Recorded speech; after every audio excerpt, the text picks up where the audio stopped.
Assalamualaikum warahmatullahi wabarakatuh. Alhamdulillah,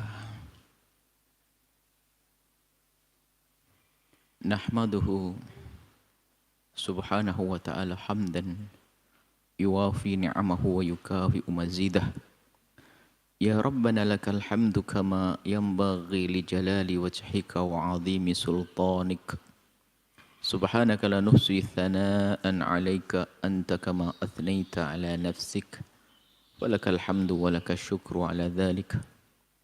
Allahumma salli wa sallim ala habibina sayyidina Muhammad wa ala alihi wa ashabihi wa tabi'ina lahum bi ihsanin ila yaumiddin. Allahumma ya Rabbana nas'aluka mahabbata habibika sayyidina Muhammad wa habib ilaina ya Rabbana ma ahabbahu habibuka sayyiduna Muhammad. A'inna ya Rabbana ala ittiba'i sunnatihi wa amitna ya Rabbana ala millatihi wahsurna ya Rabbana ma'a zumratihi wa tahta liwa'ihi. Allahumma ya Rabbana rizukna taubata qabla al-maut wa syahadata 'inda al-maut wal jannata ba'da al-maut. Amma ba'd. Yang sangat kami cintai, kami muliakan para perindu kemuliaan, perindu ridha Allah, pecinta baginda Nabi Muhammad sallallahu alaihi wasallam. Kita di majlis Arba'in Nawawiyah. Kita sudah sampai kepada hadis yang ketiga. Hadis yang diriwayatkan oleh, kalau kemarin Sayyidina Umar bin Khattab, ini anak putra Sayyidina Umar bin Khattab, yaitu ini hadis yang ketiga, yaitu Sayyidina Abdullah Ibn Umar Ibn Al-Khattab.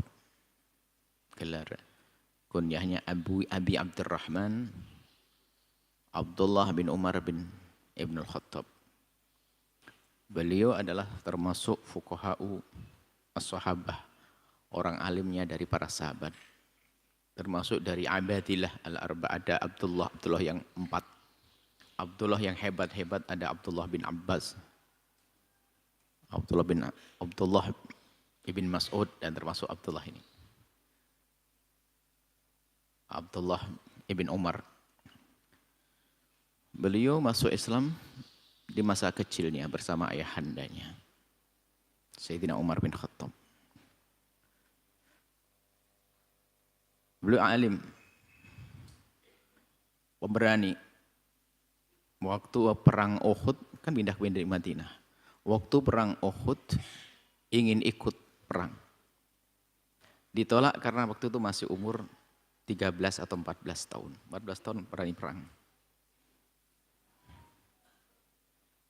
Akhirnya tidak diizinkan.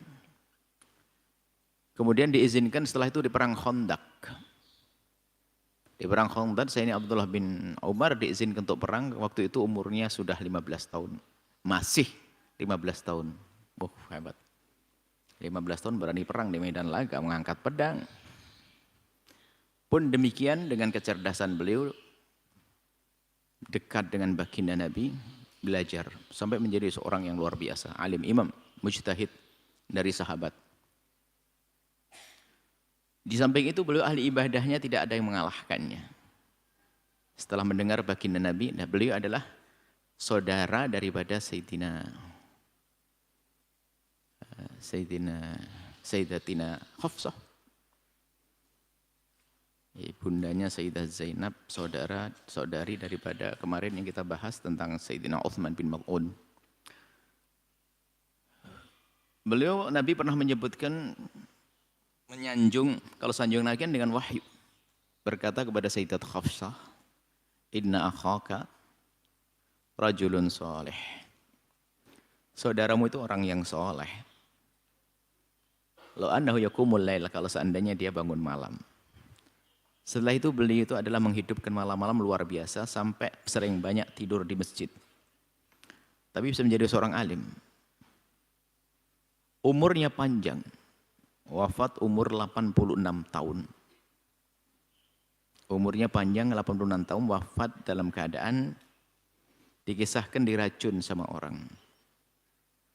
Waktu itu di bawah pemimpinan Hajjaj bin Yusuf. Ada diluka, dipasang sesuatu di waktu tawaf begitu. Tombak yang di bawah lancipnya itu keinjek atau bagaimana gitu, akhirnya keracunan, meninggal. Orang alim, orang besar. Wafatnya, mati syahid ya. Dan meriwayatkan hadis, beliau termasuk orang yang meriwayatkan hadis yang banyak. Diambil hadis melalui beliau itu adalah tidak kurang dari 1630. Kemudian ada Imam Bukhari Muslim meriwayatkan yang disepakati oleh Imam Bukhari Muslim kurang lebihnya 170, yang diriwayatkan oleh Imam Bukhari sendiri adalah 80, Imam Muslim sendiri ada 31. Artinya banyak, beliau adalah orang alim, orang besar, dan banyak fatwa-fatwa yang diambil dari Sayyidina Abdullah bin Umar. Nah, hadis yang kita hadirkan hari ini adalah hadis yang diriwayatkan oleh beliau. Yaitu hadis yang ketiga, an Abi Abdullah Abdullah bin Umar ibn al-Khattab radhiyallahu taala anhuma. Radhiyallahu taala anhuma, maka dianjurkan kalau disunnahkan kalau sahabat Nabi dan ayahnya itu juga sama-sama Islam itu radhiyallahu anhuma. Dua. Nah, sebab ada sahabat Nabi yang anak dan bapak itu Islam semuanya. Bahkan ada sahabat Nabi yang anak, bapak, cucu, kakek Islam semuanya ada. Misalnya. Seperti Sayyidina Abu Bakar itu kan Sayyidina Abu Bakar ayahnya Abu Quhafah, punya anak namanya Abdurrahman, punya anak Muhammad. Muhammad bin Abdurrahman bin Abu Bakar bin Abi Quhafah, Muslim semua 4. Ini ada, kalau memang anak dan bapak Islam disebut radhiyallahu ta'ala anhuma. Taraddi, ya, mengucapkan itu kan diajarkan dalam Al-Quran. Mendoakan semoga Allah memberikan keridhaan, maknanya kan begitu, radhiyallahu ta'ala anhuma. Qala Sayyidina Abdullah bin Umar berkata, sami'tu. Sami'tu ini adalah dalam bahasa periwayatan hadis adalah cara penunaian periwayatan hadis yang paling tinggi. Sami'tu, dengar langsung. Sami'tu Rasulullah, aku mendengar Rasulullah sallallahu alaihi wasallam yaqul, Rasulullah bersabda, buniyal Islamu ala khamsin. Dibangun Islam atas dasar 5 pilar. Ini semacam rincian. Kalau kemarin kan hadis Jibril 3 langsung disebut pilar agama. Pilar agama ada 3, ada iman, Islam, ihsan. Dan setiap pilar ternyata ada pengukuh-pengukuhnya. Nah, Islam sendiri ini ada pengukuhnya. Pondasi-pondasi di dalam Islam itu ada khamsin. Dibangun atas 5 dasar pondasi. Kalau pondasinya runtuh, ya runtuh. Nah, kan nanti ada hukumnya yang tidak meninggalkan, yang tidak melakukan sholat, yang tidak bayar zakat, tidak. Syahadati, boleh syahadati, boleh syahadatu. Kalau syahadati tentunya menjadi badal daripada khamsin. Yang ngerti bahasa Arab ada itu badal, itu pengganti. Syahadati itu ya maknanya yang khamsin tadi ya syahadati. Bisa mengatakan syahadatu khobar daripada mubtada yang dibuang. Syahadatu alla ilaha illallah. Bersaksi tidak ada Tuhan selain Allah. Yang pertama dan utama sebagai pondasi Islam. Jadi Islamnya seseorang itu baru akan tegak jika ada syahadatnya. Kalau nggak ada syahadatnya nggak ada Islam. Di situ ada pembahasan tentang mengucapkan kalimat syahadat.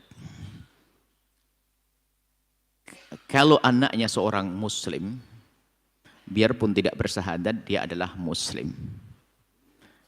Pembahasan mengucapkan kalimat syahadat yang sering kita dengar itu adalah berlaku kepada orang yang asli kafir atau orang murtad ingin kembali kepada Islam. Orang asli kafir murtad mau kembali kepada Islam, maka dia harus bersyahadat. Mengucapkan kalimat asyhadu an la ilaha illallah wa asyhadu anna Muhammadur Rasulullah itu kebanyakan ulama mengatakan cara bersyahadat seperti itu. Harus dengan kalimat asyhadu an la ilaha illallah wa asyhadu anna Muhammadar Rasulullah. Biarpun di sana juga ada khilaf, boleh sesuai dengan maksudnya, biarpun tidak seperti asyhadu misalnya, aku beriman kepada Allah dan Nabi Muhammad. Ada yang mengatakan itu sudah sah. Tapi jumhur kebanyakan ulama mengatakan harus dengan kalimat asyhadu an la ilaha illallah wa asyhadu anna Muhammadar Rasulullah atau terjemahannya. Itu kalimat syahadat. Jadi kalau orang kafir mau masuk Islam bersyahadat. Mengucapkan kalimat syahadat. Orang murtad ingin kembali kepada Islam mengucapkan syahadat. Asyhadu an la ilaha illallah, bersaksi tidak ada Tuhan selain Allah. Harus la ilaha menafikan Tuhan.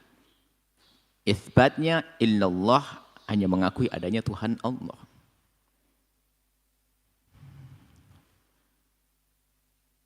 Kemudian wa anna Muhammadar Rasulullah, harus meyakini juga bahwa Nabi Muhammad adalah utusan Allah. Maka jika ada orang mengakui Allah sebagai Tuhan dan Nabi Muhammad sebagai Nabi, tapi punya latar belakang kesesatan, misalnya mempercayai adanya Nabi selain Nabi Muhammad, setelah Nabi Muhammad maksudnya. Kalau ada orang mengakui adanya Nabi setelah Nabi Muhammad, ya keluar dari iman, murtad dia. Nabi khatamun nabiyyin. Nabi adalah pungkasan para nabi dan tidak ada nabi lagi setelah Nabi Muhammad. Adapun Nabi Isa nanti turun adalah sebagai umat Nabi, tidak akan buat syariat baru. Nah, yang beriman adanya nabi selain Nabi Muhammad, kalau mau masuk Islam nggak cukup. Seperti dahulu itu ada pada zaman Nabi ada orang Yahudi namanya kaum Aisawiyah, itu mengakui Nabi Muhammad sebagai nabi. Cuman untuk orang Arab saja. Bukan untuk orang semua. Sementara dia tidak merasa sebagai orang Arab, maka saya percaya Muhammad sebagai nabi tapi bukan untuk saya. Maka orang seperti ini yang Taifah Aisawiyah seperti ini kalau pengen masuk Islam, enggak cukup asyhadu alla ilallah wa asyhadu anna Muhammad Rasulullah. Harus ada tambahannya. Asyhadu alla ilaha illallah, aku bersaksi tidak ada Tuhan selain Allah, wa asyhadu anna Muhammadan, dan aku bersaksi sesungguhnya Nabi Muhammad adalah Rasulullah lil alamin. Harus ada tambahannya. Kalau enggak sah. Syahadatnya enggak sah, harus dinafikan sesuatu yang bertentangan dengan keimanan. Sama di hari ini yang mengakui, yang mengatakan Mirza Ghulam Ahmad adalah nabi. Kalau tidak mengatakan bukan nabi, bukan urusannya. Jika ada orang mengatakan Mirza Ghulam Ahmad adalah nabi yang diutus setelah Nabi Muhammad, maka keluar dari Islam. Kalau ingin kembali kepada Islam, dia harus bersyahadat asyhadu alla ilaha illallah wa asyhadu anna Muhammadar Rasulullah wa anna Mirza Ghulam Khan laisa Rasulullah. Harus begitu. Wa inni bari'un mimma yukhalifu din nasab. Pokoknya aku terbebas dari sesuatu yang bertentangan dengan Islam. Jadi dilihat latar belakang keimanannya. Ingat catatan, ini adalah kelompok Ahmadiyah, kan ada kelompok ekstrim, kelompok Ahmadiyah yang memang betul mengatakan bahwasanya Mirza Ghulam Ahmad adalah sebagai nabi utusan yang mendapatkan wahyu. Kalau bukan dianggap sebagai Tuhan, ya lain cerita. Bukan di situ. Tapi mengatakan sebagai Tuhan, tapi sebagai nabi, mohon maaf, nabi bukan Tuhan. Yang mengatakan Mirza Ghulam Ahmad sebagai nabi setelah Nabi Muhammad, maka keluar dari iman, dan jika ingin ikrar kembali harus menafikan kenabian Mirza Ghulam Ahmad. Dan juga ada taifah negeri di luar sana, Bahaiyah, yang sampai menuhankan imamnya. Wah, ini luar biasa. Mengatakan sholat tidak wajib, ini semua punya agama masing-masing, zakat sendiri pakai aturan masing-masing. Keluar. Ya, harus dinafikan semuanya itu. Menganggap nabi, banyak kalau ada nabi-nabi palsu, dia murtad. Kalau ingin kembali harus dinafikan.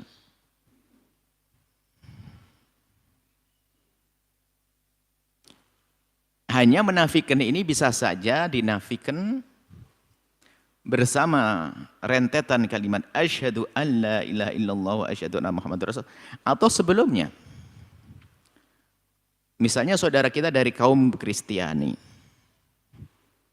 ingin masuk Islam. Mereka harus dimantapkan dulu, tidak cukup mengakui Tuhan Allah dan mengakui Nabi Muhammad sebagai Nabi sebelum menafikan Tuhan Nabi Isa. Harus menafikan ketuhanan Nabi Isa. Harus seperti itu, harus menafikan dulu bagaimana Nabi Isa menurutmu. Kalau sudah mengatakan Nabi Isa adalah manusia agung, manusia mulia, seorang Nabi besar seperti Nabi Muhammad, maka sudah cukup itu. Sehingga waktu asyhadu alla Allah asyhadu anna Muhammad. Tapi kalau dia masih ragu tentang kenabian Nabi Isa dan masih meyakini ketuhanannya, maka belum sah syahadatnya. Sebab kan memang mengakui adanya Tuhan. Yang menjadi masalah menuhankan selain Allah, kan begitu. Ini dalam ranah agama, wahai saudara-saudara kaum Kristiani mendengar suara ini adalah pendidikan di kalangan keluarga kaum muslimin. Adapun Anda kaum Kristiani yang meyakini Tuhan itu adalah urusan Anda, kami hanya membahas. Jika ada orang Kristen masuk Islam seperti itu. Orang Hindu pun demikian. Orang Buddha juga demikian, harus menepis keyakinan-keyakinan yang bertentangan dengan asyhadu alla ilaha illallah wa asyhadu anna muhammadar rasulullah. Kemudian setelah itu ada pembahasan sebetulnya dan kita belum sempat hadirkan, insya Allah jika ada kesempatan, ada waktu, kita harus mempelajari apa-apa saja yang menjadikan seorang muslim itu keluar daripada iman, daripada Islam. Sebab-sebab orang itu kok murtad. Kita bisa saja menghadirkan sekelumit dari muqaddimah kitab Sulam Taufik atau Qawatiknya Imam Ibnu Hajar. Jadi ada beberapa pekerjaan, ucapan yang menjadikan orang itu keluar dari iman. Dan kita harus tahu itu supaya kita waspada. Jangan sampai kita mengucapkan kalimat seperti itu. Merendahkan surga, merendahkan neraka, guyonan tentang malaikat dibikin guyonan, murtad. Merendahkan Nabi. Jadi banyak nanti. Itu perlu juga dipelajari. Dan harus. Karena orang yang tidak tahu batasan dan batasan bisa kelewat batas kita. Kita mengetahui batasan itu penting agar kita tidak melampaui batas tersebut. Kemudian, ini pembahasan khusus. Insya Allah ada waktu. Kita sudah berangan-angan berkeinginan untuk membaca Qawatiknya Imam Ibnu Hajar. Mungkin kita baca di Ramadan nanti atau mungkin setelah. Karena majelis kita yang saat ini dihadirkan hanya majelis hadis, majelis tafsir, majelis akhlak. Majelis fikih pun yang khusus belum ada. Majelis akidah kita juga belum ada. Sepertinya kita harus membuat satu majelis lagi, majelis akidah sama majelis fikih. Karena akidah itu luas sekali. Kita perlu tantangan-tantangan akidah yang hari ini bermacam-macam. Mencuri akidah umat Nabi Muhammad ini. Kita harus bentengi juga dong. Allah yang maha kasih, maha kaya. Allah yang menciptakan waktu. Semoga Allah memberikan kesempatan kepada kita untuk belajar. Sehingga kita bisa terjaga dan selamat. Baik. Kemudian. Cara mengucapkan kalimat syahadat. Tentunya adalah dengan kalimat gini. Cara untuk masuk Islam adalah dengan asyhadu alla ilaha illallah wa asyhadu anna muhammadar rasulullah. Itu yang disepakati. Bukan dengan yang lainnya. Ada yang mengatakan itu kan pendapat lemah sekali dengan, tapi bisa saja misalnya sesuai dengan maknanya tadi. Kebanyakan ulama, bukan kesepakatan. Kebanyakan ulama mengatakan harus asyhadu alla ilaha illallah wa asyhadu anna muhammadar, aku bersaksi dengan hati yang diyakini bahwasanya tidak ada Tuhan selain Allah. Bersaksi dengan hati yang diucapkan oleh lisan. Tidak ada Tuhan selain Allah. Maka di situ sepotong kalimat syahadat ini saja syarahnya adalah kitab akidah tentang ilahiyat, tentang ketuhanan, sifat-sifat Allah, sifat mustahil Allah, sifat jaiz Allah, itu makna daripada terjemahan la ilallah. Dan itu sudah kami hadirkan juga di dalam pembahasan hadis Jibril ya. Karena itu juga bagian dari potongan hadis Jibril, bukan yang serupa dengan hadis Jibril. Karena hadis Jibril lebih lengkap lagi, ini dipotong. Ini ada riwayat Nabi mengulang berita ini, begitu pentingnya masalah pilar-pilar setelah pilar agama dan pilar Islam itu sendiri. Baik, mengucapkan kalimat syahadat, syahadu an la ilallah, syahadu anna Muhammad Rasulullah. Kemudian dengan lesan, mengucapkan dengan lesan. Sedikit ya, ada yang perlu kami ingatkan. Ada satu kelompok yang mengatakan dirinya Islam, membaiat jamaahnya harus bersyahadat lagi. Katanya syahadatnya yang kemarin belum benar. Ini adalah bahaya banget mau kelompok semacam itu. Mengkafirkan orang Islam. Jadi harus kalau ikut kelompok ini harus syahadat lagi. Kalau bersyahadat dalam irama mengucapkan kalimat syahadat biasa, bukan meyakini yang di luar sana kafir, ya nggak ada masalah. Ini ada. Dan jangan terlalu banyak bergaul dengan orang semacam itu, karena dia menganggap dirinya saja yang sudah Islam, yang belum Islam, mau diislamkan semuanya. Ajib. Ini kesombongan dalam beragama. Ini bahaya, kelewat, keterlaluan.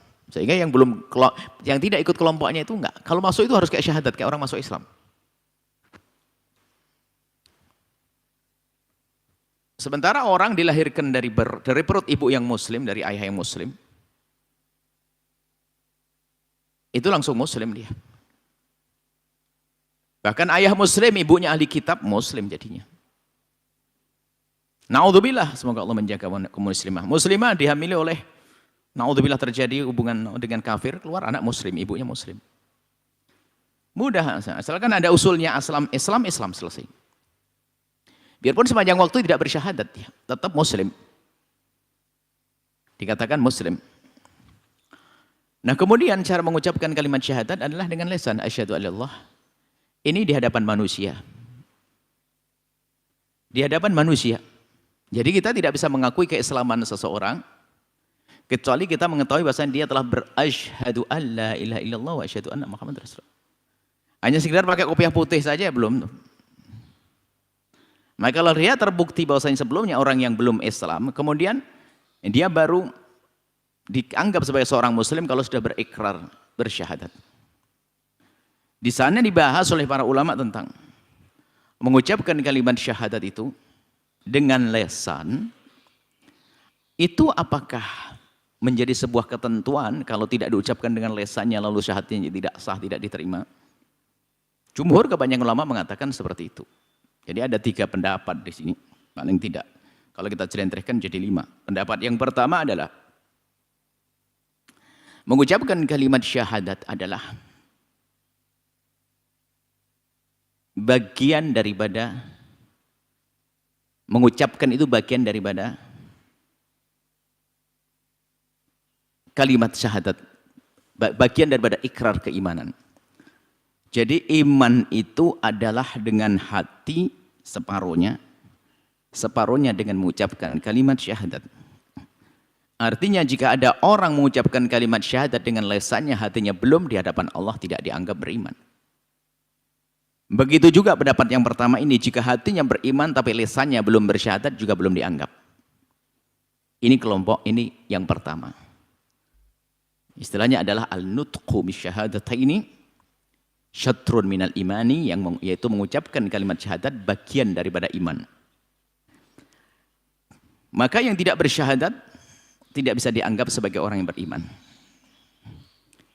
Ini dalam ranah, dalam wilayah kita ahli sunnati wal jamaah, kita tidak bicara tentang kelompok lain. Yang kedua adalah jika orang mengucapkan kalimat syahadat adalah syarat keabsahan, seperti wudhu syarat sahnya sholat. Syarat keabsahan dari mengucapkan kalimat syahadat adalah diucapkan. Syarat keimanan. Biarpun orang itu sudah beriman tapi tidak mengucapkan kalimat syahadat dengan lisannya, maka tidak dianggap sah. Hasilnya ini sama dengan kelompok yang pertama, sama-sama dianggap kafir.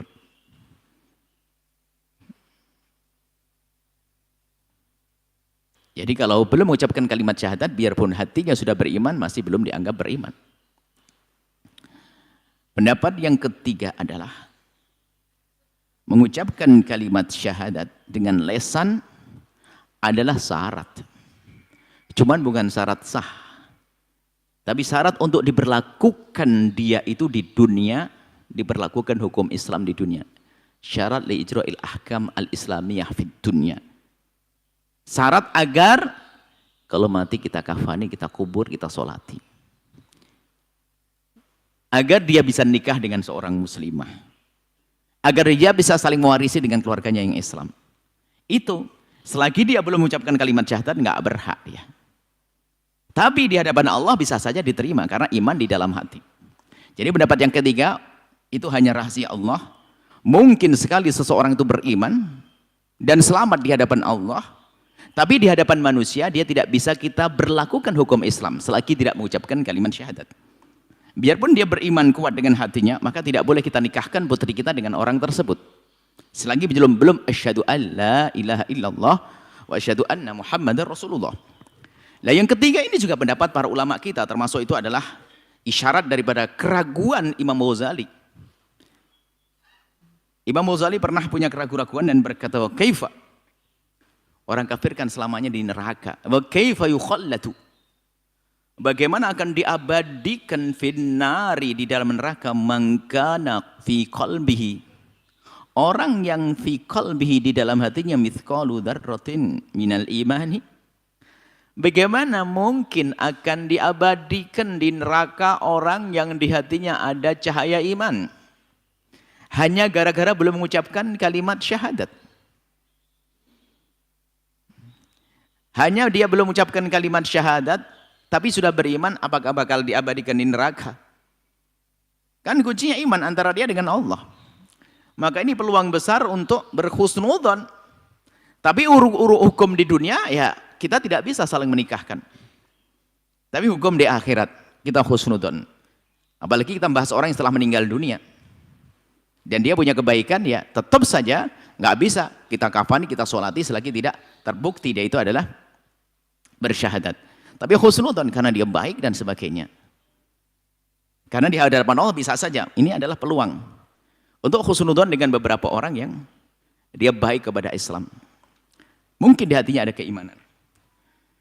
Termasuk dalam hal ini, pamanda baginda Nabi Muhammad SAW, pamanda Abu Thalib. Di sana banyak suara orang menyuarakan, mengatakan beliau adalah tidak beriman. Urusan mereka, dan itu ada juga dasar-dasar ilmiahnya juga ada. Dasar ilmiahnya juga ada. Tapi yang mengatakan bahwasanya Abu Thalib sudah Islam juga punya dasar ilmiah. Dalam keadaan semacam ini, selagi masih ada peluang untuk menganggap Abu Thalib pamanda Nabi ini sebagai seorang Muslim, kenapa tidak kita pilih ini? Orang yang dari kecilnya baginda Nabi menjaga beliau dan tidak pernah melukai menyakiti baginda Nabi. Bahkan pasang dada kalau Nabi ingin diganggu oleh siapapun. Pamanda Abu Thalib menjaga Nabi. Sampai dikatakan kalau Sayyidah Khadijah itu yang menenangkan di saat berada di rumah, di saat di luar rumah, siapa kalau bukan pamanda Abu Thalib. Berbeda dengan Abu Lahab. Dinaskan dalam Al-Quran, Abu Lahab paman juga. Tapi pamanda Abu Thalib beda. Belum lagi Abu Thalib punya syair-syair yang menunjukkan kalau beliau itu adalah juga beriman kepada baginda Nabi. Kalau seandainya kita hanya sebatas kajian ilmiah tadi, pendapat yang ketiga bisa saja kita anggap Abu Thalib insya Allah iman di hadapan Allah. Belum lagi ada pengukuhan syair-syair yang ditemukan dari Abu Thalib. Pertama Abu Thalib tidak pernah terbukti sujud dengan kepada berhala. Termasuk ayahanda ibunda Nabi tidak pernah sujud dengan berhala, kepada berhala. Abu Thalib biarpun pembesar Quraisy, pembesar orang-orang Quraisy, akan tapi tidak pernah terbukti sujud kepada berhala. Padahal orang Quraisy, kafir orang Arab Quraisy waktu itu adalah teruji dengan sujud kepada berhala. Tapi ada beberapa orang yang dijaga, termasuk Abu Thalib. Kemudian beliau punya kalimat-kalimat, bahkan diantaranya kemarin, tafsir kemarin masih ingat bahasanya, di saat turun ayat innallaha ya'muru bil adli wal ihsani wa ita'i dzil qurba wa yanha 'anil fahsya'i wal munkar. Ayat akhlak didengar oleh Sayyidina Uthman ibn Mad'un. Sayyidina Uthman bin Mad'un, kalau Sayyidina Uthman bin Mad'un itu adalah paman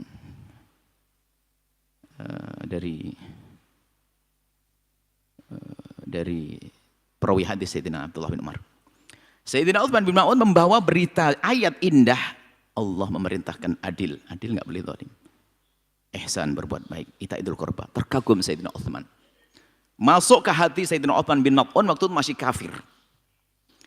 Beliau masih kafir, mendengar ayat itu langsung tersentuh hatinya. Begitu girangnya, senangnya dengar kalimat ini, kalimat istimewa. Lalu datang kepada Abu Thalib.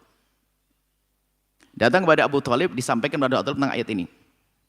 Abu Thalib keluar dan menyuarakan kalimat, ya ma'syara Quraisy, hai orang-orang Quraisy, aminu, berimanlah kalian, billadzi ja'a bihi Muhammad, imanlah kalian dengan apa yang dibawa oleh Nabi Muhammad. Fa innahu qad ja'akum bi ahsanil akhlaq, dia telah datang dengan akhlak yang mulia. Di kalimat-kalimat semacam ini kalimat apa kalau bukan kalimat iman? Belum lagi sanjungan kepada Sayyidina Nabi dari pamanda Abu Thalib. Di antara kalimat panjang menyanjung bahasanya tidak ada agama sebaik agama anak pamanku, anak saudaraku ini. Baik, seputar Abu Thalib kami himbau. Yang selama ini meyakini Abu Thalib di neraka, alangkah baiknya kalau kita mencoba kafir, bukan neraka, kafir, tidak beriman. Alangkah baiknya kalau kita mencoba melihat qaul pendapat yang ketiga. Tentunya ini adalah masalah mahabbah, kedekatan hati dengan Nabi. Bagaimana orang berjuang dengan Nabi begitu, tidak tertolong, tidak pernah menyembah berhala dan sebagainya. Ini peluang bagi kita untuk meyakini bahasanya Abu Thalib insyaallah selamat. Belum lagi kalau kembali kepada hadis-hadis Nabi SAW tentang misalnya disebutkan paling, ya kita dengar ini saja juga nggak tega, cuman kita sebutkan malah justru ini sebagai hujah bagi kita. Paling ringannya siksa di neraka itu adalah seseorang suruh pakai sandal kelompen dari api, kemudian akan mendidih ubun-ubunnya. Itu paling ringannya siksa di neraka. Dan setelah itu ya, ringannya. Dan riwayat yang pakai sandal dari api itu adalah Abu Thalib. Maknanya apa? Kalau memang Abu Thalib dalam keadaan kafir, bukan disiksa dengan siksa yang paling ringan. Bukan siksa yang paling ringan. Kalau paling ringan berarti hanya dosa-dosa biasa. Dosa yang lain. Bukan dosa menyekutukan Allah. Baik, intinya sudah sampai di sini. Kalau Anda mendengar berita tentang Abu Thalib di neraka, Anda diam. Kalau orang mengatakan silahkan dia. Tapi kita mengajari anak kita untuk berhusnudzon bahwasanya pamanda Nabi Abu Thalib adalah beriman. Dan secara ilmiah ada cara liku-liku ilmiah untuk sampai kepada keyakinan ini. Seperti itu. Selesai pamanda Abu Thalib. Adapun ayah ibunda Nabi dan bapak ayah ibunda Nabi, jelas beliau adalah hidup di masa fatrah, Nabi belum jadi Nabi. Dan terbebas. Dan tidak terbukti pernah sujud kepada berhala. Termasuk keistimewaan nasab Nabi ke atas, bukan ke bawah, ke atas. Nabi tidak pernah melewati perut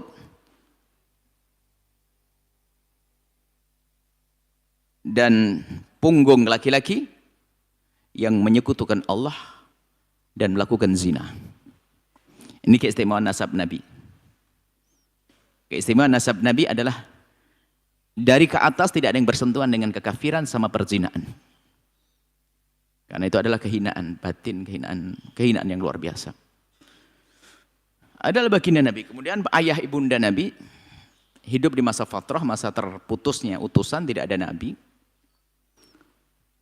Dan wa ma kunna mu'adzibina hatta nab'atsa rasula, kita tidak akan mengutus, tidak akan menghukum siapapun sampai datang utusan. Selagi tidak ada utusan, tidak. Adapun tidak akan dihukum oleh Allah. Adapun ada nabi-nabi sebelumnya tidak diutus untuk masyarakat Arab. Jadi masyarakat Arab waktu itu biar perlu nyembah apapun dia adalah selamat selagi masa fatrah. Kecuali setelah datang baginda Nabi SAW baru dihitung, ada perhitungan nanti. Jadi itu cukup kita meyakini bahasa Nabi adalah hidup ayahanda Nabi, ibunda Nabi di masa fatrah. Fatrah itu masa terputusnya wahyu, tidak ada Nabi saat itu. Seperti orang hidup di tengah hutan belantara, biarpun dia nyembah berhala, asalkan dia tidak pernah mendengar Islam, maka dia adalah orang yang selamat. Atau di daratan Eropa sana, sekelompok orang di kampung yang tidak pernah dengar Islam melalui jalan yang benar, tapi dia prasangka buruk dengan Islam, tapi salah informasi, selamat. Allah tidak akan menghukum mereka, karena dia tidak mendengar Islam dengan yang benar. Tidak mendengar Islam, jadi bisa selamat mereka. Orang yang di hutan belantara nggak pernah interaksi dengan orang Islam, lalu dia nyembah ketuk kepala sukunya, selamat, tidak akan diseksa oleh Allah. Indah dengan Allah Jalla Jalaluhu. Ayah ibunda Nabi, kalau riwayat hadis mengatakan ayah ibunda Nabi di neraka, itu hadis ahad. Ada berita itu yang datang pada kita namanya ahad sama mutawatir. Kalau mutawatir pasti benar. Karena yang meriwayatkan adalah marwahu jam'un an jam'in la yumkinu tawatu'uhum 'alal kadhibi. Diriwayatkan oleh sekelompok orang yang banyak nggak mungkin ada dusta di dalamnya. Pasti benar, Al-Quran semuanya mutawatir. Makanya Al-Quran wa ma kunna mu'adzibina hatta nab'atsa rasula, Quran mutawatir. Mutawatir tidak mungkin salah. Adapun khabar ahad bisa saja dia adalah salah. Khabar ahad adalah selain mutawatir, berita yang diriwayatkan oleh orang-orang yang mungkin sekali ada kesalahan dan sebagainya, riwayat yang mungkin salah. Maka yang ahad tidak bisa berbenturan dengan, tidak bisa melawan hadis khabar mutawatir dari Quran tadi. Maka kita pinggirkan. Maka tidak usah pakai penjelasan hadis Nabi biarpun dikatakan sahih tapi bertentangan dengan Al-Quran. Hadis yang mengatakan ayah ibunda Nabi di neraka, jangan dengar itu. Kita cukup dengan Al-Quran, selesai. Karena apa? Bertentangan, ada ta'arud di sini. Adapun berita bahwasanya ayah ibunda Nabi dihidupkan kembali, jangan. Anda jangan menoleh ke situ. Karena pemahaman tentang ini akan meruntuhkan keyakinan tentang masa fatrah. Cukup bahwasanya kita meyakini adanya hari fatrah, zaman fatrah itu selesai. Adapun riwayat tentang ayah ibunda Nabi dihidupkan dan sebagainya, Anda tidak perlu menoleh ke sana. Yang jelas ayah ibunda Nabi sudah masuk Islam tanpa harus tidak akan dihukum oleh Allah. Kita tidak mengatakan masalah masuk Islam, tidak dihukum oleh Allah karena hidup di masa fatrah. Bukan karena dihidupkan lalu bersyahadat. Kalau dihidupkan lalu bersyahadat, yang lainnya bagaimana? Kita adalah hukum masa fatrah untuk semua orang yang mengalami masa fatrah, mereka tidak akan dihukum oleh Allah. Atau dalam bahasa lain, orang yang lam tabluh ilaihimud da'watu, yang tidak akan kesampaian dakwah kepada mereka. Ada satu malahat, satu hal yang mungkin selama ini tidak pernah terfikirkan, hanya di sela-sela kita mengajar akidah, terlintas waktu kita bicara, kalau tidak salah, membahas tentang sifat-sifat Nabi. Nabi itu diantaranya, Nabi itu akan terjaga dari kekafiran mulai dari lahir. Semua Nabi. Jadi gak ada Nabi yang terbukti kafir lalu dia masuk Islam, gak ada. Nabi akan terjaga dari kecil. Ini mungkin malhat, ini mohon ini menjadi catatan khusus. Karena ini mungkin mungkin selama ini kita tidak pernah terlintas tentang makna ini. Untuk menyatakan ayah ibunda Nabi adalah orang yang selamat, bukan seorang yang kafir, adalah keyakinan bahwasanya semua Nabi terjaga daripada kekafiran. Jelas? Jadi nggak mungkin ada Nabi yang kafir. Tidak ada Nabi yang kecilnya kafir dan sebagainya. Sekarang pembahasan masalah anak. Bukankah dalam ilmu yang kita pelajari, orang kafir kalau punya anak, anaknya jadi apa? Orang kafir kalau punya anak, anaknya jadi kafir. Coba, yang mengatakan ayah ibunda Nabi kafir melahirkan Sayyidina Nabi jadi apa? Kafir. Telah salah dia di sini. Akhirnya mengatakan Nabi jadi kafir di masa kecilnya. Oh, bahaya sekali. Ini setelah kita mengajar, saya terlintas sama anak ini. Iya. Yang mengatakan Nabi adalah ayah ibunda Nabi kafir, lalu di neraka selamanya, berarti Nabi lahir dari perut orang kafir. Kalau lahir dari perut orang kafir, maka dia harus kafir di masa kecilnya. Kan begitu kaidah ilmu yang kita pelajari. Baik, selesai masalah ini insyaallah. Ibunda Nabi, ayah Nabi adalah Najiyah, ini selamat. Selamat. Sudah, jangan singgung-singgung masalah itu. Kalau Anda masih belum mampu ngomong begini, Anda renungi. Perkuat kecintaan kepada baginda Nabi, maka bahasa Anda akan berubah. Kalau Anda masih punya keraguan dalam ini, perkuat kecintaan Anda kepada baginda Nabi, maka Anda punya lisan berubah nanti. Kita lanjutkan. Setelah bersyahadat asyhadu an la ilaha illallah anna Muhammadar Rasulullah. Kemudian apa? Wa iqamus sholati wa iqamis sholati. Menegakkan salat. Kok tidak wa fi'lu sholati, ngerjakan salat ya? Tapi iqamus sholati, kalimat aqama yuqimu iqamatan. Iqamus sholati, menegakkan salat. Karena salat itu bukan hanya sekedar kerjakan begitu saja. Kalau Anda ingin melakukan salat, ada banyak hal yang harus Anda lakukan bersama salat itu. Anda sudah datangkan syarat-syaratnya. Harus tegakkan betul nih. Kalau tidak ditegakkan runtuh kan begitu. Salat Anda harus menahan tidak batal wudhu mulai dari awal sampai akhir. Kalau Anda puasa bisa saja batal wudhu, cuma nggak makan. Kemudian kekhusyuan dan sebagainya. Istilahnya iqamatus shalat bukan fi'lu sholati saja, tapi iqamatus sholati bahasa. Para ulama mengkaji kenapa harus pakai kalimat iqamah. Tentunya hanya Allah yang tahu yang sebenarnya. Cuma ini biasanya penafsiran atau para ulama mencoba menjentrehkan semacam itu. Iqamus sholati, menegakkan sholat. Sholat 5 waktu. Sholat 5 waktu. Untuk kita. Untuk Nabi terdahulu beda. Untuk kita umat Nabi Muhammad sholat 5 waktu. Nah, nanti dibahas tentang bagaimana orang yang meninggalkan sholat. Yang wajib melakukan sholat adalah orang yang dia adalah balik. Suci, berakal. Orang gila nggak wajib sholat. Kalau Anda pengen tidak sholat dan tidak dosa, ya cukup aja daftar jadi orang gila. Mau? Silakan. Atau orang yang tidak sholat, padahal dia berakal, gede, padahal dia sudah dewasa, berarti jangan-jangan dia gila. Sholat. Dan sholat itu unik. Kerjaan mudah tapi susah. Ajib. Orang bisa ngangkat semen di pundaknya berkilo-kilo. Ngangkat beras, ngangkat apa, bisa nyangkul, bisa nyupir berjam-jam, bisa berdiri menjaga pos. Tapi untuk melakukan sholat 2 menit berdiri, nggak menjinjing apapun di tangannya, nggak bisa. Kecuali dipilih oleh Allah. Aneh, sholat ringan. Orang bisa jogging lah, bisa fitness, bisa ini berjam-jam. Tapi melakukan sholat belum tentu karena nggak dipilih oleh Allah. Makanya perlu iqamus sholat. Ditegakkan sholat ini. Baik, ini masalah sholat. Kemudian sholat itu hanya orang yang dewa, orang balik. Adapun anak kecil, ini pendidikan. Yang mereka masuk umur 7 tahun, maka Anda wajib mengajari mereka sholat.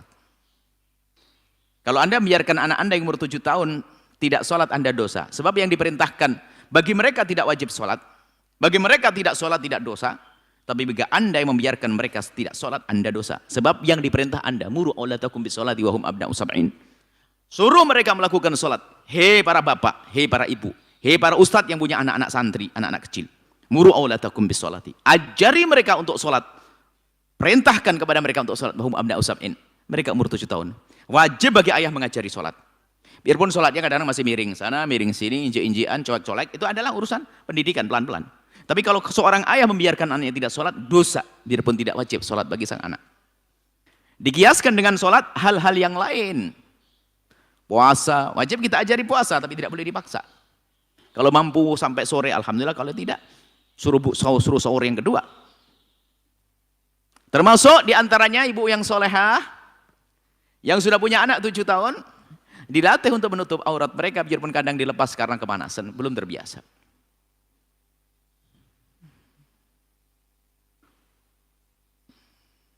Niat.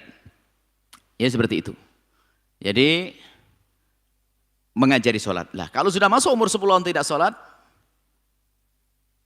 wadribu alaihin.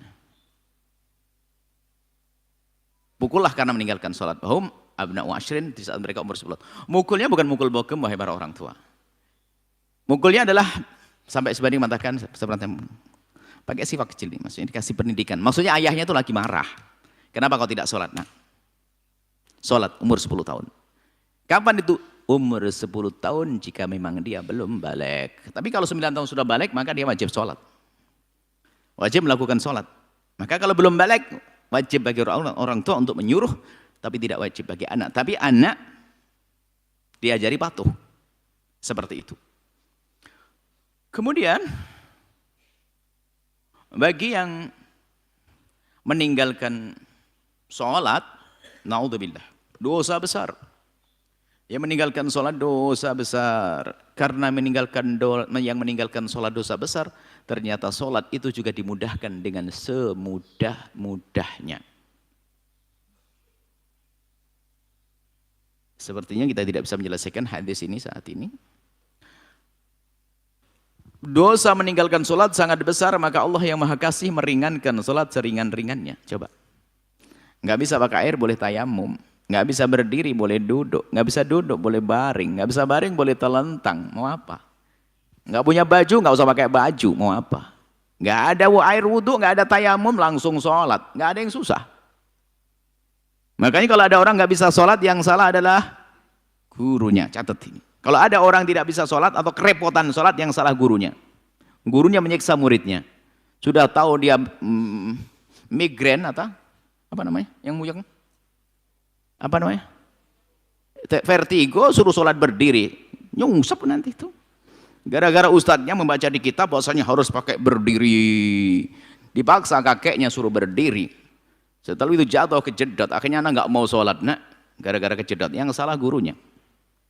Sholat itu mudah. Jangan sampai ada yang tidak bisa sholat. Kemudian, bagi yang meninggalkan sholat, bagi orang yang balik tadi meninggalkan sholat. Ada dua meninggalkan sholat itu, hati-hati. Yang pertama adalah karena mengingkari kewajiban sholat, na'udzubillah. Yang mengingkari kewajiban sholat, maka dia kafir, murtad dia. Jika ada penegakan hukum Islam, dipenggal lehernya. Tapi memenggalnya tidak langsung dipenggal, ada istitab, disuruh tobat dulu. Awas, yang mengingkari kewajiban sholat 5 waktu adalah murtad, kafir. Hukumnya penggal leher orang murtad. Tapi kalau saya bicara penggal leher dalam Islam, jangan hanya dipotret tentang cara menggalnya.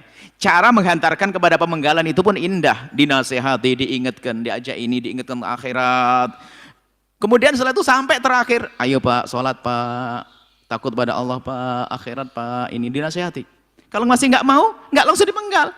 Di atas lehernya dikasih pedang, Pak, mau diginiin Pak.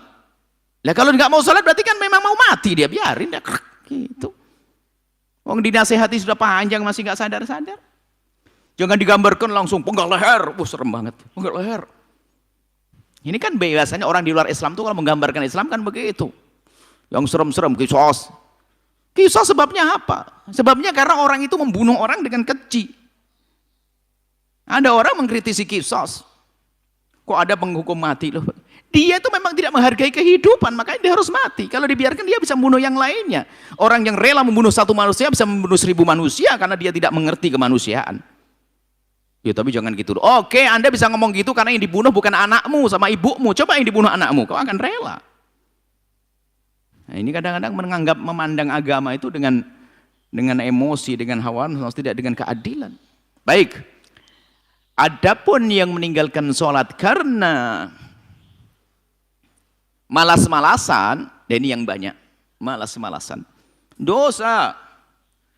Jadi malas-malasan melakukan sholat, maka jumhur ulama, madhab kita Imam Syafi'i, dan juga madhab Imam Malik, madhab Imam Abu Hanifah, mengatakan dia masih tetap Islam, cuma dihukum. Menurut madhab Maliki, Syafi'i, dihukum penggal lehernya. Kalau madhab Hanafi enggak, dibiarkan, sebagian mengatakan dibiarkan di penjara sampai mau sholat. Kalau mau sholat sampai mati biarin di situ. Tapi ada madhab Syafi'i ada penggal leher. Tapi dia masih dianggap seorang muslim, dimandikan, disolati dan dikafani. Jadi ini menurut jumhur masih dianggap sebagai seorang muslim melakukan kemaksiatan tapi hukumannya dipenggal. Lagi-lagi masalah penggal leher nggak langsung dipenggal, ya Rasulullah tadi dinasehati. Jadi yang meninggalkan sholat karena malas-malasan masih dianggap sebagai seorang mukmin. Tapi menurut madhab Imam Ahmad ibn Hanbal, yang meninggalkan sholat karena malas-malasan dianggap kafir. Sudah dipenggal lehernya, langsung dikubur di tempatnya kuburan kaum orang-orang kafir. Ini adalah sekelumit tentang masalah ini. Masih ada lagi, ita'iz zakat, bayar zakat, wa hajjil baiti, haji ke Baitullah, usomi Ramadan dan puasa Ramadan. Kita inginnya menuntaskan, coba kita sedikit saja kita tuntaskan. Ita'iz zakat, bayar zakat. Islam tuh enak, beragama tuh enak. Yang bayar zakat hanya yang punya duit kok. Yang enggak juga enggak kok, susah. Kenapa kok pusing? Zakat. Zakat itu bagi yang mampu saja. Dan dengan aturan-aturannya tentunya. Zakat untuk membersihkan harta kita. Akan tapi dalam urusan zakat ini ada banyak kesalahan-kesalahan dalam memahami zakat. Atau sering kita sebut istilahnya orang yang melakukan kejahatan di balik zakat. Yang pertama adalah orang yang wajib membayar zakat tidak mau membayar zakat, dosa dia. Sebetulnya dia telah makan hartanya orang fakir, miskin dan yang lainnya. Naudzubillah. Akan sengsara orang yang yakunuzun dzahab, yang menyimpan harta tidak dizakati. Akan dikalungkan nanti hartanya di akhirat nanti. Nggak bisa jalan dengan baik di padang mahsyar, terhinakan dia sampai mau nyebrang Siratal Mustaqim buru-buru nyebrang. Dia bawa beban nggak bisa kecebur ke neraka jahanam tuh orang. Kemudian akan disetrika nanti. Hartanya itu akan jadi setrika untuk menyetrika dia. Semoga Allah mudahkan kita bayar zakat semuanya. Baik, membayar zakat. Nah, ada yang kedua adalah orang yang jadi pengurus zakat, panitia zakat, tapi nggak punya ilmu. Mengambil zakat dari orang yang tidak wajib zakat. Zakat fitrah itu biarpun Anda punya uang triliunan, zakat fitrah Anda tetap 2,5 kilo, nggak ada beda. Wah Pak Haji ini kan kita membuat kelas zakat, kelas excellent, kelas apa? Kelas apa? Pokoknya ini jadi zakat Anda 2 karung. Nggak ada itu, biarpun orang kaya raya zakatnya 2,5%. Anda mewajibkan lebih dari itu haram. Mungkin kelas mahal, sekolah mahal ini. Kepala sekolahnya punya ijtihad. Sekolah kita akan keren, masuk sekolah hanya per bulan 7 juta, masuknya 200 juga, masa zakat 0,5 kilo? Zakat adalah 1 karung. Ada. Nggak ada itu semuanya. Makanya, yang tidak wajib membayar zakat, tidak wajib dong. Nggak boleh kita mewajibkan yang tidak wajib, atau mengatakan tidak wajib, yang wajib. Sama-sama jahat di sini. Saya melihat membaca selebaran, atas nama pesantren, di situ kata imam, orang jual aset suruh bayar zakat, ini kan sakit ini. Orang jual aset bayar zakat, dari mana ilmunya ini? Yang wajib zakat karena saya jual beli, saya jual aset, biarpun miliaran, triliunan, gak wajib zakat, wong jual aset kok. Cuman ini pengurus zakat ini tamak banget, orang jual langsung datang zakat, kayak pajak. Ada, coba, ada, selebarannya masih ada bukunya. Dekat-dekat kota sana pokoknya. Kita mendapatkan buku, disarkan, astagfirullah, oke? Jual aset, zakat 2,5%. Dari mana jual aset zakat? Jual beli ya, kalau Anda jual beli tanah, jual lagi, beli rumah, jual lagi, Anda zakat tijarah, jual beli 0,5%. Jual aset, warisan, punya warisan di kota, dijual laku 7 miliar. Zakat 175 juta, seneng ini. Nggak ada, jual aset tidak wajib, ini termasuk. Jadi termasuk ini orang membagi zakat harus punya ilmu. Jangan sampai ini tidak wajib zakat, suruh mengeluarkan zakat. Atau bagi zakat yang salah.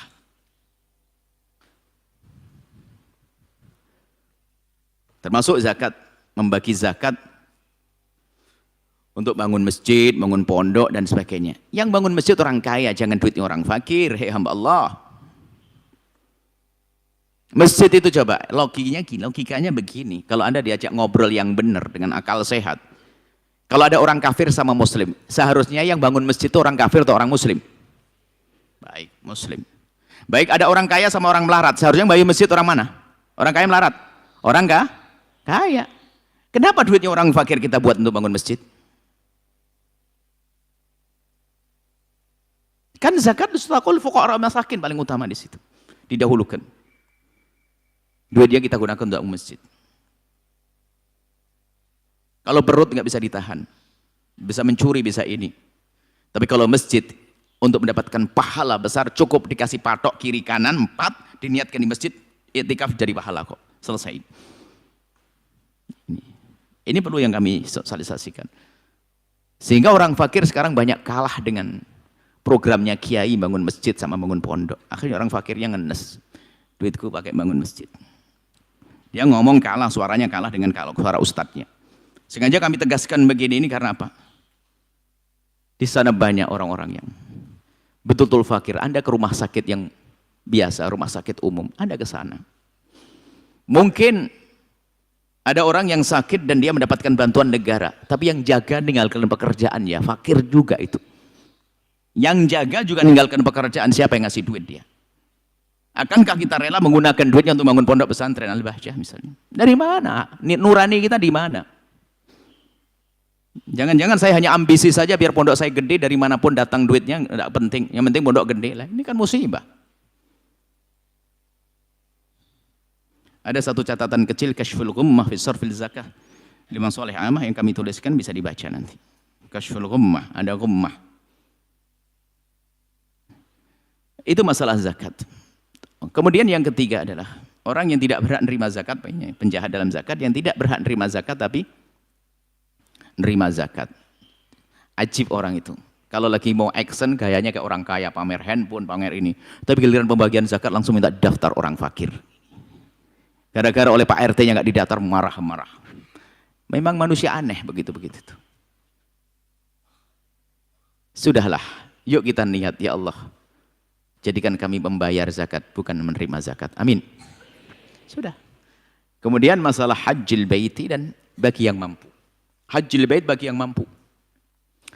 Man istata'a ilaihi sabila, yang punya kemampuan, ada bekal, ada ini. Yang tidak, nggak usah kecil hati. Nggak usah kecut hati.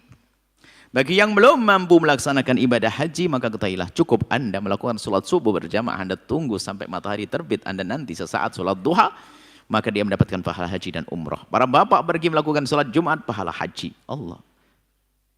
Sudah nggak usah muter-muter, nggak usah takut naik pesawat, nggak capek, nggak usah tidur di perkemahan, dapat pahala. Allah Maha Kasih, nggak usah kecil hati. Zakat haji itu wajib kapan? Jika seseorang menemukan dirinya mampu.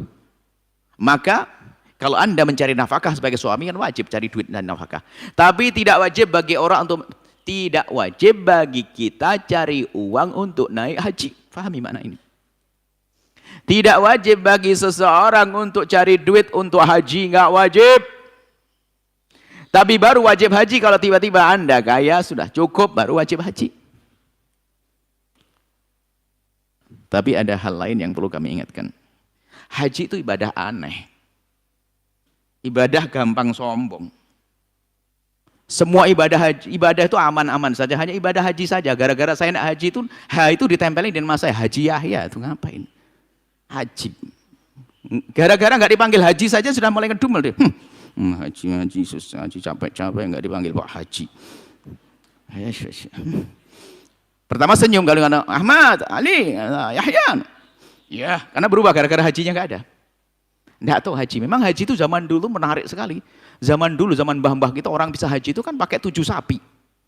Jadi orang haji itu kaya betul. Sehingga karena yang haji hanya orang kaya, sayang ini kalau ditempelin di namanya ini. Biar riak lalu hapus pahalanya. Makanya ada Pak Haji. Haji Fulan. Haji Fulan. Setelah itu ada reuni rombongan haji tahun 90. Aku action. Kalau ada pengajian orang lain yang baru masuk, Bapak haji tahun berapa? Belum haji kok ikut? Yang nggak haji nggak ikut. Wah, ini kelompok kecongkaan dalam beragama, sombong. Pak Haji. Apakah nggak boleh memberi nama Pak Haji? Ya boleh saja. Sampai suatu ketika apa? Marah sama orang pakai kopiah putih gara-gara dia belum haji. Kok pakai kopiah putih? Kan itu kopiah Pak Haji saja. Wah, ini aneh-aneh ini orang. Ya kopiah merah, putih, kuning, hijau bebas ya. Baik, urusan haji. Haji itu unik, haji itu karena memang pakai duit ya. Simbol kebiar dunia. Gebiar dunia kan pakai haji. Sekarang mah murah haji. Haji sekarang itu sapi 1, sapi 2 sudah 7. Saya cerita dari mbah-mbah itu haji itu sapi 7 dan tanah 2 bau. 2 bau itu ada 500 bata kali 2, 1000. Jadi hampir 1,5 hektar. Jadi haji dulu itu adalah 7 sapi gede-gede yang harganya berapa juta? 50 juta itu. Ya. Tambah 30 juta kali 7. Sekarang mah haji murah. Karena dulu tuh mahal, haji itu mahal. Wah, ini sayang kata iblis ini. Kalau enggak ditempelin, enggak ada riak nanti. Langsung Pak Haji Fulan, Haji Fulan, Haji. Ya sudah menjadi tradisi negeri kita, ya enggak apa-apa. Tapi Anda kalau Pak Haji, Anda sudah haji, enggak dipanggil haji, sudah enggak apa-apa deh. Jangan kendumel, jangan gelisah. Selesai masalah haji. Semoga Allah mudahkan Anda naik haji. Agar Anda bisa tawaf di tempat tawafnya baginda Nabi. Anda bisa sa'i di tempat sa'inya Rasulullah. Lalu Anda melaksanakan ziarah baginda Nabi. Anda bisa mengucapkan salam dari dekat kepada baginda Nabi Muhammad. Anda mengucapkan assalamu alayka ayyuhan nabiyyu wa rahmatullahi wa barakatuh. Indah. Anda melihat kubah hijau. Dengar lagunya belum? Kubah hijau. Ada kubah hijau. Nan Mekah. Di bawahnya kau berada. Gitu ya. Kerinduan yang membara. Membawa kita untuk datang kepada baginda Nabi Sallallahu Alaihi Wasallam. Indah. Beruntung gunung-gunung yang ada di kota Makkah dan kota Madinah. Allah. Kalau kita lihat bukit-bukit di sana, mereka beruntung bukit itu pernah melihat wajah baginda Nabi Muhammad Sallallahu Alaihi Wasallam. Tanah-tanah Makkah pernah diinjak kaki mulia baginda Nabi Sallallahu Alaihi Wasallam. Hadirkan makna kedekatan di saat kita melaksanakan ibadah haji. Jangan sibuk selfie. Foto, renungannya nggak hadir, kekhusuannya hilang. Baik, Shaumi Ramadan, puasa di bulan Ramadan. Insya Allah penjelasan bab puasa, insya Allah. Puasa wajib. Adapun yang tadi zakat, kalau orang meninggalkan zakat oleh Sayyidina Abu Bakar diperangi, seperti orang murtad. Karena kalau syiar itu ditinggalkan bersama-sama boleh diperangi. Ini adalah masalah pembahasan insya Allah. Cukup insya Allah. Kita lanjutkan pada pertemuan yang akan datang. Semoga Allah memberikan pada kita pemahaman yang benar. Allah memberikan ilmu yang manfaat. Menambahkan kecintaan kita kepada baginda Nabi. Allah mudahkan kita untuk melaksanakan salat dengan khusyuk. Mudahkan kita bayar zakat. Allah mudahkan kita untuk ziarah Makkah, Madinah. Allah mudahkan kita untuk berpuasa. Wallahu a'lam bissawab.